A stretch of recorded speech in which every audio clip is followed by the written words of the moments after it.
నమస్కారం, Chandu RK news కి స్వాగతం. హెడ్లైన్ చూద్దాం. తొలుత చంద్రబాబు, మంత్రుల తర్వాత జగన్, శాసనసభలో ప్రమాణ స్వీకారం.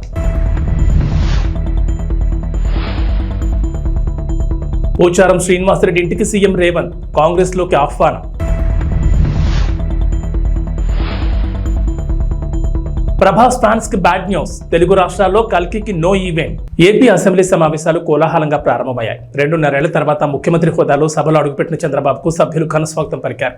అప్పటికే సభకు చేరుకున్న పవన్ చంద్రబాబును కలిసి ఆలింగనం చేసుకున్నారు. ఈ సందర్భంగా సభ్యులు నినాదాలతో హోరెత్తించారు. నిజం గెలిచింది, ప్రజాస్వామ్యం గెలిచింది, గౌరవ సభకు స్వాగతం అంటూ సభ్యులు పెద్ద ఎత్తున నినాదాలు చేశారు.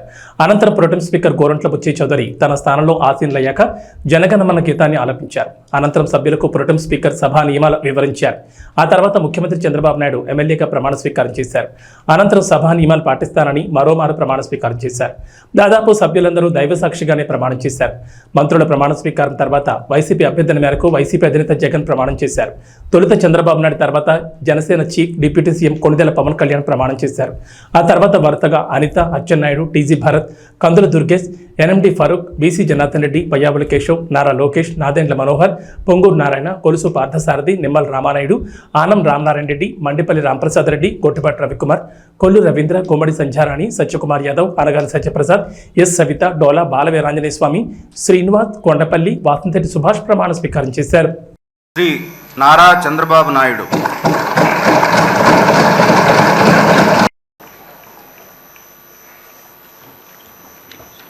కొణిదెల పవన్ కళ్యాణ్ అనే నేను శాసనసభ సభ్యుడిగా ఎన్నికైనందున శాసనం ద్వారా నిర్మితమైన భారత రాజ్యాంగం పట్ల నిజమైన విశ్వాసం, విధేయత చూపుతానని, భారతదేశ సార్వభౌమాధికారాన్ని, సమగ్రతను కాపాడుతానని, నేను స్వీకరించబోయే కర్తవ్యాన్ని శ్రద్ధాశక్తులతో నిర్వహిస్తానని దైవ సాక్షిగా ప్రమాణం చేస్తాను.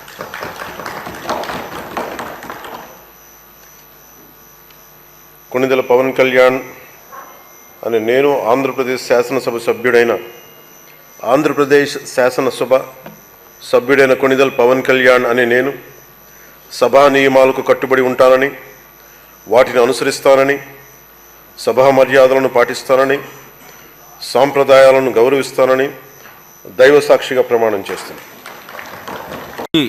లోకేష్ నారా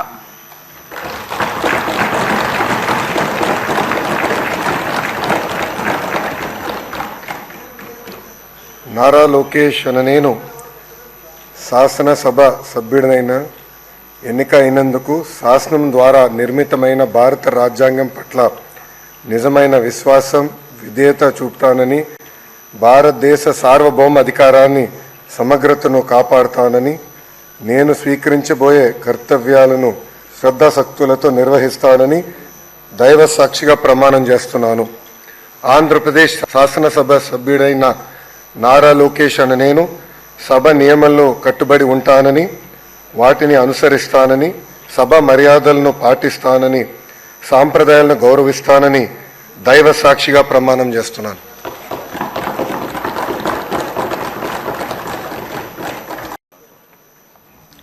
కోనేటి ఆదిమూలనే నేను శాసనసభ సభ్యుడిగా ఎన్నికైనందున శాసనం ద్వారా నిర్మాణమైన భారత రాజ్యాంగం పట్ల నిజమైన విశ్వాసం, విధేయత చూపుతానని, భారతదేశ సార్వభౌమాధికారాన్ని, సమగ్రతను కాపాడుతానని, నేను స్వీకరించబోయే కర్తవ్యాన్ని శ్రద్ధ శక్తులతో నిర్వహిస్తానని దైవ సాక్షిగా ప్రమాణం చేస్తున్నాను.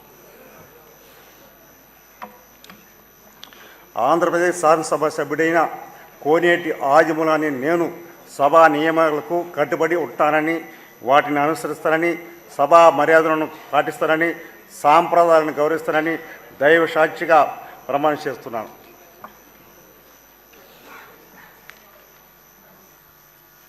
శ్రీ ఆదినారాయణ రెడ్డి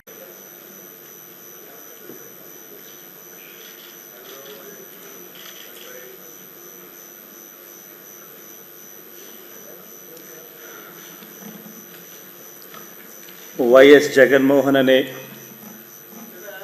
నేను, జగన్మోహన్ రెడ్డి అనే నేను శాసనసభ సభ్యునిగా ఎన్నికైనందున శాసనం ద్వారా నిర్మితమైన భారత రాజ్యాంగం పట్ల నిజమైన విశ్వాసం, విధేయత చూపుతానని, భారతదేశ సార్వభౌమాధికారాన్ని, సమగ్రతను కాపాడుతానని, నేను స్వీకరించబోయే కర్తవ్యాన్ని శ్రద్ధాసక్తులతో నిర్వహిస్తానని దైవసాక్షిగా ప్రమాణం చేస్తున్నాను. ఆంధ్రప్రదేశ్ శాసనసభ సభ్యుడైన వైఎస్ జగన్మోహన్ రెడ్డి అనే నేను సభా నియమాలకు కట్టుబడి ఉంటానని, వాటిని అనుసరిస్తానని, సభా మర్యాదలను పాటిస్తానని, సాంప్రదాయాలను గౌరవిస్తానని దైవసాక్షిగా ప్రమాణం చేస్తున్నాను.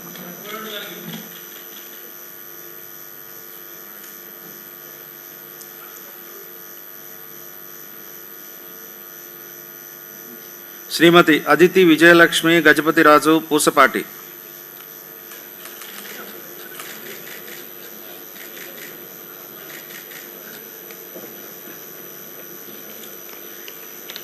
మాజీ మంత్రి కొడాలి నానిపై కేసు నమోదైంది. ఆయనతో పాటుగా సన్నిహితుడు శశిభూషణ్ సహా మరో ముగ్గురుపై కేసు ఫైల్ చేశారు. ఎన్నికలకు ముందు తమతో బలవంతంగా పదవులకు రాజీనామా చేయించారని వాలంటీర్లు గుడివాడ పోలీసులకు ఫిర్యాదు చేశారు. దీంతో కొడాలి నానితో పాటుగా ఆయన సన్నిహితులు మరో ఇద్దరిపై కేసులు నమోదు చేశారు పోలీసులు. కొడాలి నానితో పాటు ఆయన సన్నిహితుడు దుక్కుపాటి శశిభూషణ్, గుడివాడ పట్టణ వైఎస్ఆర్సీపీ అధ్యక్షుడు గొర్ల శ్రీను, మరో ఇద్దరు వైఎస్ఆర్సీపీ నేతలపై 447, 506 ఐపీసీ సెక్షన్ల కింద పోలీసులు కేసు నమోదు చేసినట్లు తెలుస్తోంది. మరోవైపు కొడాలి నాని తాడేపల్లి జగన్ నివాసంలో జరిగిన వైఎస్ఆర్సీపీ సమావేశంలో పాల్గొన్నారు. అక్కడ చర్చించిన అంశాలపై మాట్లాడారు. చంద్రబాబు ఎన్నికల్లో దొంగ వాగ్దానాలు ఇచ్చి అధికారంలోకి వచ్చారని మండిపడ్డారు. విశాఖలోని ఋషికొండపై టీడీపీ తప్పుడు ప్రచారం చేస్తోందని ధ్వజమెత్తారు. ఎన్నికల్లో హామీ ఇచ్చిన సూపర్ 6 ఎప్పుడు అమలు చేస్తారో చెప్పాలని కూటమి ప్రభుత్వాన్ని ప్రశ్నించారు. నిరుద్యోగులకు ఇస్తామన్న 3,000 ఇవ్వాలన్నారు. తెలంగాణలో బీఆర్ఎస్ కు మరో షాక్ తగిలే అవకాశం ఉంది. అసెంబ్లీ మాజీ speaker, BRS MLA Pocharam Srinivasa Reddy ఇంటికి ముఖ్యమంత్రి రేవంత్ రెడ్డి వెళ్లారు. వీరి భేటీలో మంత్రి పొంగులేటి శ్రీనివాసరెడ్డి కూడా ఉన్నారు. తాజా రాజకీయాలపై చర్చల అనంతరం పోచారంను కాంగ్రెస్ లో చేరాలని సీఎం రేవంత్ రెడ్డి ఆహ్వానించినట్లు సమాచారం. దీంతో పోచారం శ్రీనివాసరెడ్డి హస్తం గూటికి చేరడం దాదాపు ఖాయమైనట్లేనని చర్చ నడుస్తోంది. ప్రస్తుతం పోచారం కామారెడ్డి జిల్లా బాన్సువాడ నియోజకవర్గం ఎమ్మెల్యేగా ఉన్నారు.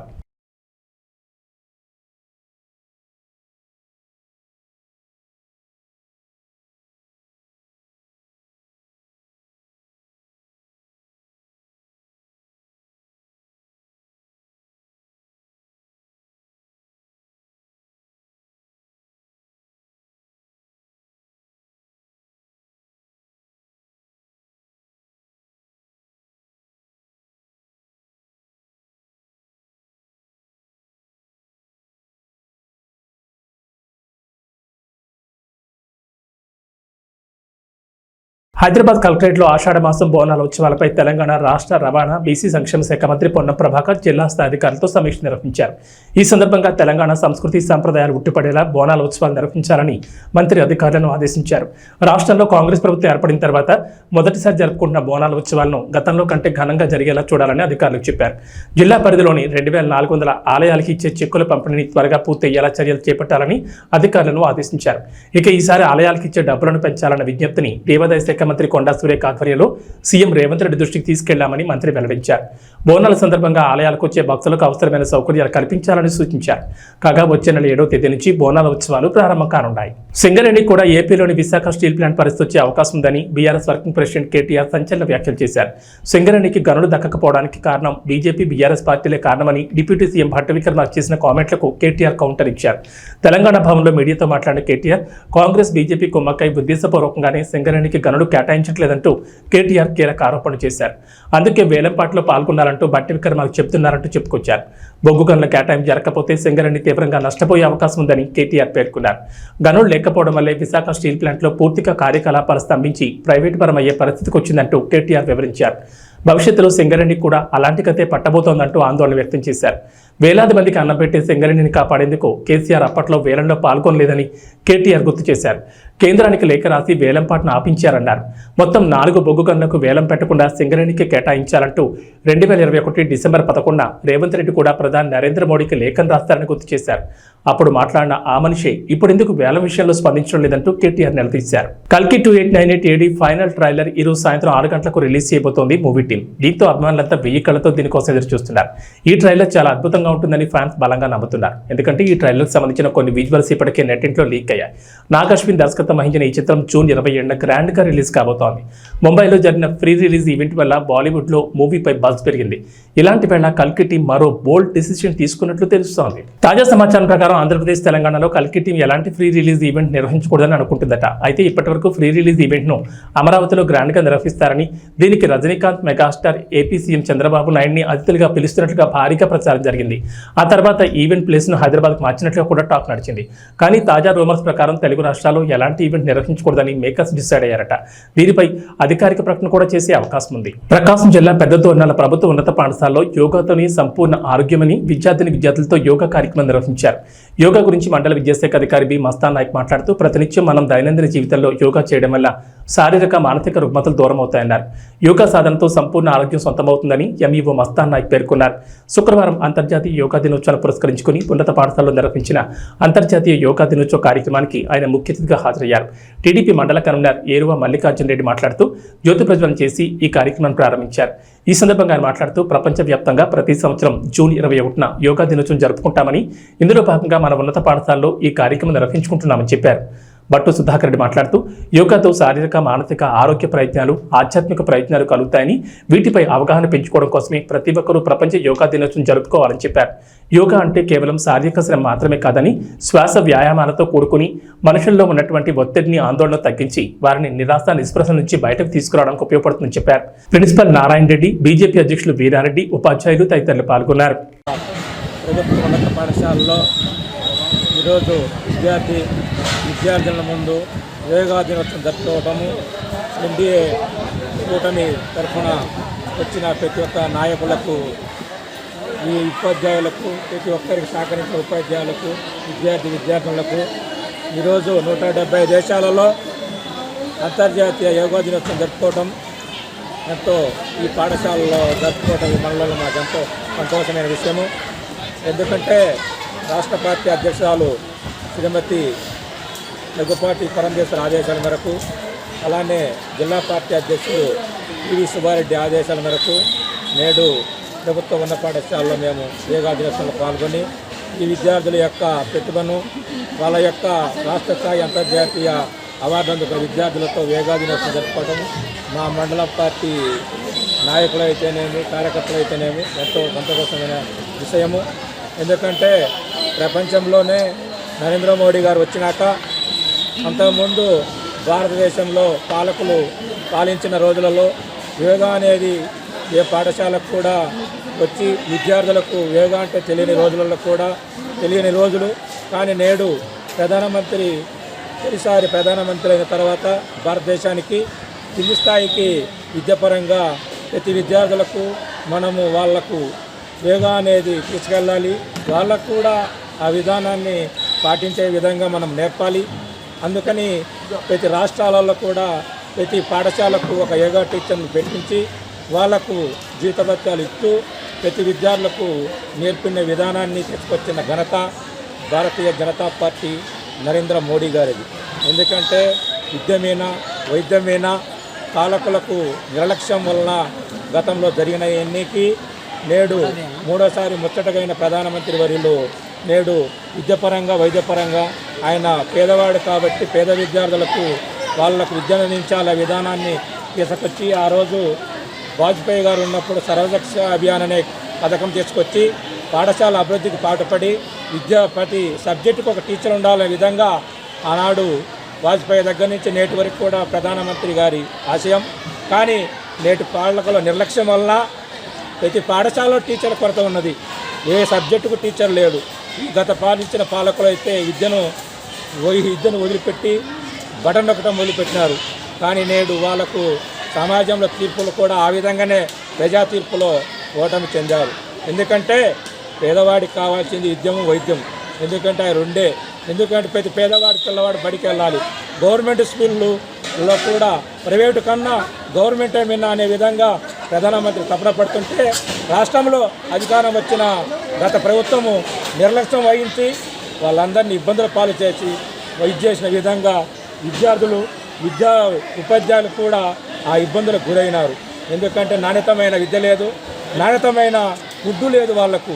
వాళ్లకు కేంద్ర ప్రభుత్వం అందించిన ఏ ఫుడ్లో కూడా వాళ్లకు అంతా డొల్లతనం చేసి తూతూ మంత్రంగా 5 సంవత్సరాలు వాళ్ళకు తీసుకొచ్చిన కేంద్రం పంపించిన నిధులు కూడా వాడుకొని బటన్ డొక్కా సరిపెట్టుకొని వాళ్ళ సొంత స్వలాభాల కోసం ఈ పథకాలను వాడేస్తున్నారు. కాబట్టి ప్రజా తీర్పు నేడు ఆ విధంగానే 175 సీట్లకు 164 సీట్లు ఎన్డీఏ కూటమికి ఈ రాష్ట్రంలో తీర్పిచ్చినారు.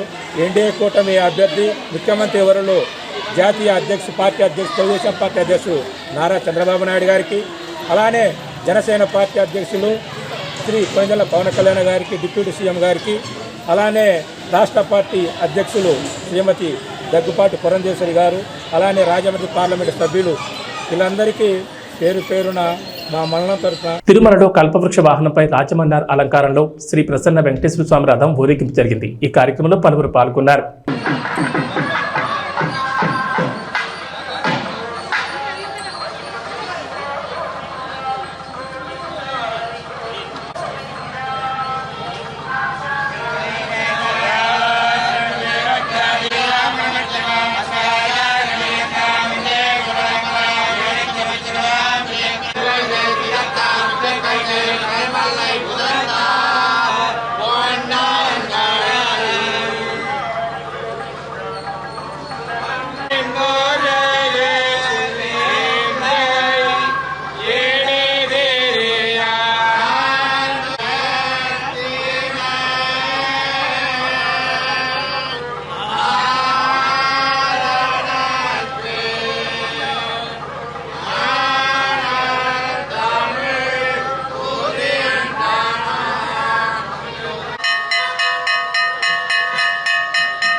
కర్నూలు జిల్లా పెద్దకడుబూరు మండలంలో ఇటీవల మండలంలోని పలు పాఠశాలలో విద్యార్థులకు విద్యా కానుక కిట్లు పంపిణీ చేశారు. ఈ పంపిణీ కార్యక్రమంలో ఏమాత్రం ప్రోటోకాల్ పాటించకుండా మండలంలోని స్థానిక ఎంపీపీని, జడ్పీటీసీని, ఎంపీటీసీలను కానీ సర్పంచులు కానీ కార్యక్రమానికి ఆహ్వానించకుండా మండల స్థాయి అధికారులు ప్రవర్తిస్తున్నారని, అలాగే కార్యక్రమంలో ఏమాత్రం ప్రోటోకాల్ లేని వ్యక్తులతో పంపిణీ చేయిస్తున్నారని పెద్దకడుబూరు మండల అధ్యక్షురాలు బాపురం శ్రీవిద్య మండిపడ్డారు. ప్రోటోకాల్ పాటించకుండా వ్యవహరించిన అధికారులపై తక్షణమే చర్యలు తీసుకోవాలని జిల్లా కలెక్టర్కు ఫిర్యాదు చేసినట్లు తెలిపారు. ఇకనైనా ప్రభుత్వ కార్యక్రమాల్లో మండల ప్రజాప్రతినిధులను ఆహ్వానించే విధంగా అధికారులకు ఆదేశాలు ఇవ్వాలని జిల్లా స్థాయి అధికారులని కోరుతున్నామన్నారు. ముఖ్యంగా వివిధ శాఖల అధికారులకు తెలియజేయగా ప్రజల చేత ప్రజాస్వామ్య పద్ధతిలో ఎన్నుకోబడిన ప్రజాప్రతినిధులకు ప్రోటోకాల్ పాటించాలనేది ప్రభుత్వ నిబంధన. ఆ నిబంధనను పాటించకుండా ప్రభుత్వం అమలు చేస్తున్నటువంటి కార్యక్రమాల్లో ఖచ్చితంగా స్థానిక సర్పంచులు కానీ, ఎంపీటీసీలు కానీ, మండల అధ్యక్షులను కానీ ప్రోటోకాల్ ప్రకారం ఖచ్చితంగా పిలవాలి. కానీ ఆ విధంగా కాకుండా ప్రోటోకాల్ లేనటువంటి వ్యక్తులు ఈరోజు స్కూళ్ళలో వెళ్ళి కిట్లు పంచుతూ ఉన్నారు. దీనిపైన సంబంధిత అధికారులకు, అదేవిధంగా ఆదోని సబ్ డివిజన్ కలెక్టర్కి అయితేనేమి, జిల్లా కలెక్టర్కి, అదేవిధంగా సీఓ దృష్టికి ఖచ్చితంగా తీసుకెళ్తాం. స్థానిక ప్రజాప్రతినిధులను విస్మరిస్తే మాత్రం ఖచ్చితంగా అధికారుల మీద చర్యలు తీసుకునే విధంగా మేము పోరాడతామని చెప్పేసి ఈ సందర్భంగా మేము తెలియజేస్తున్నాం. అంతేకాకుండా గతంలో సర్పంచుల మీద తెలుగుదేశం పార్టీ ఎన్నో పోరాటాలు చేసింది. సర్పంచుల హక్కులను కాలరాస్తుందని చెప్పేసి అనేక సందర్భాల్లో వాళ్ళు చెప్పారు. అదేవిధంగా మండల సర్వసభ్య సమావేశాల్లో కూడా సర్పంచుల హక్కులను కాలరాస్తున్నారని చెప్పేసి వాళ్ళు ఎన్నోసార్లు క్వశ్చన్ చేయడం జరిగింది. మరి ఈరోజు మీరు చేస్తున్నది ఏమిటి? గత 10 రోజులుగా ఈ గ్రామంలో సర్పంచుకున్నటువంటి హక్కులను మీరు హరించి ఎవరో ఇన్ఛార్జీలను పెట్టి ఒడ్డే పురుషోత్తమైనటువంటి వ్యక్తిని పెట్టి అరాచకంగా దాదాపు ఎన్ని కులాలు ఈ గ్రామంలో మీరు వేస్తూ ఉన్నారు. ఎవరిని సంప్రదించి చేస్తున్నారు?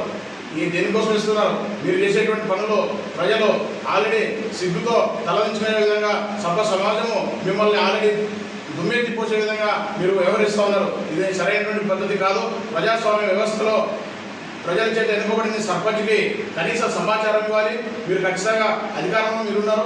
మీరు మాకు సహకారం అందిస్తే ఖచ్చితంగా ప్రభుత్వానికి మేము కూడా సహకారం అందిస్తాం. సర్పంచులు మాకు సహకారం అందించకుండా సర్పంచులను లెక్క చేయకున్నటువంటి విధంగా మీరు ముందుకెళ్తే ఖచ్చితంగా సర్పంచుల సంఘం తరఫున జిల్లా ఎత్తున పెద్ద ఎత్తున పోరాటాలు చేస్తాం, ధర్నాలు చేస్తాం, అవసరమైతే ఆందోళన చేస్తాం, ఆఫీసులు ముట్టడిస్తాం, అధికారులను నిలదీస్తామని చెప్పేసి ఈ సందర్భంగా హెచ్చరిస్తున్నాం. గ్రామంలో ప్రతి ఒక్క చిన్న పని కానీ పెద్ద పని కానీ సమస్యలు వస్తే సర్పంచులు పెద్దలు మాత్రం మీద ఇది ఎక్కడ న్యాయం అని చెప్పేసి ఈ సందర్భంగా తెలియజేస్తా ఉన్నాం. ఎందుకంటే గ్రామంలో ఏ చిన్న సమస్య వచ్చినా ఖచ్చితంగా సర్పంచ్ దృష్టికి ఖచ్చితంగా తీసుకురావాలి. సర్పంచ్ ఆధ్వర్యంలో జరగాలి. సర్పంచ్కి తెలియకుండా మీరు ముందుకెళ్తే మాత్రం ఖచ్చితంగా మేము రాబో కాలంలో పెద్ద ఎత్తున ఉద్యమాలు చేయడానికి ఏమాత్రం వెనకాడమని చెప్పేసి ఈ సందర్భంగా తెలియజేస్తున్నాం. అది అంతేకాకుండా మండలంలో ఎక్కడ ఏ కార్యక్రమాలు జరిగినా, ఏ శాఖలో ఏ విధమైనటువంటి ప్రభుత్వ కార్యక్రమాలు జరిగినా ఖచ్చితంగా స్థానిక మండల ఎంపీపీలు అయితేనేమి, జెడ్పీటీసీలు అయితేనేమి, స్థానిక ఎంపీటీసీలు అయితేనేమి, స్థానిక సర్పంచ్ అయితేనేమి ఖచ్చితంగా ఆహ్వానించాలి. వారి చేతుల మీదనే కార్యక్రమాలు జరిగే విధంగా మీరు అధికారులు కూడా చర్యలు తీసుకోవాలని చెప్పేసి ఈ సందర్భంగా తెలియజేస్తా ఉన్నాను. T20 వరల్డ్ కప్లో భాగంగా బార్బడోస్లోని కెన్సింగ్టన్ ఓవల్ వేదికగా గురువారం ఆఫ్ఘనిస్తాన్తో జరిగిన మ్యాచ్లో భారత్ 47 పరుగులతో ఘన విజయం సాధించిన విషయం తెలిసిందే. ఈ సునాయాస విజయం పట్ల భారత్ కెప్టెన్ రోహిత్ శర్మ ఆనందం వ్యక్తం చేశాడు. జట్టు సభ్యులందరూ అద్భుతంగా రాణించడం వల్లే విజయం సాధ్యమైందన్నారు. అలాగే స్థానిక పరిస్థితులపై విస్తృతమైన అవగాహన ఉండడంతో ప్రణాళికాబద్ధంగా వెళ్లి ఆల్రౌండ్ ప్రదర్శనతో ప్రత్యర్థి జట్టును చిత్తు చేసినట్టు తెలిపాడు. మ్యాచ్ అనంతరం హిట్ మ్యాన్ మాట్లాడుతూ, గత 2 ఏళ్లుగా మేము ఇక్కడ T20లు ఆడుతున్నాం కాబట్టి మేము ఇక్కడి పరిస్థితులను అర్థం చేసుకున్నాం, తదనుగుణంగా ప్లాన్ చేశాం. ఇక్కడి పరిస్థితులకు అనుగుణంగా బ్యాటింగ్ చేయడంతో 180 పరుగులు మంచి స్కోర్ సాధించాం. ఇది బ్యాటర్ల నుండి గొప్ప ప్రయత్నం. అలాగే మాకు క్లాస్ బౌలర్లు ఉన్నారు, దాన్ని సంపూర్ణంగా ఉపయోగించుకున్నాం. ప్రతి ఒక్కరు వచ్చి వారి పని వారు చేశారు. ఇక బ్యాటింగ్ సమయంలో పిచ్ కొంచెం స్లోగా ఉండడంతో బ్యాటర్లకు రన్స్ రాబట్టడం క్లిష్టంగా మారింది. సూర్య, హార్దిక్ కీలకమైన భాగస్వామ్యం అందించడం మాకు కలిసి వచ్చింది. ఆ తర్వాత బౌలింగ్లో జస్ప్రీత్ బుమ్రా 4-1-7-3తో అద్భుతమైన ప్రదర్శన చేశాడు. అతను ఏం చేయగలడో మాకు తెలుసు. అతన్ని తెలివిగా ఉపయోగించడం మాకు ముఖ్యం. ఈ మ్యాచ్లో అదే చేశాం, ఫలితం వచ్చిందని రోహిత్ చెప్పారు. ఏబీ బులెటిన్ విశేషాలు. నమస్కారం.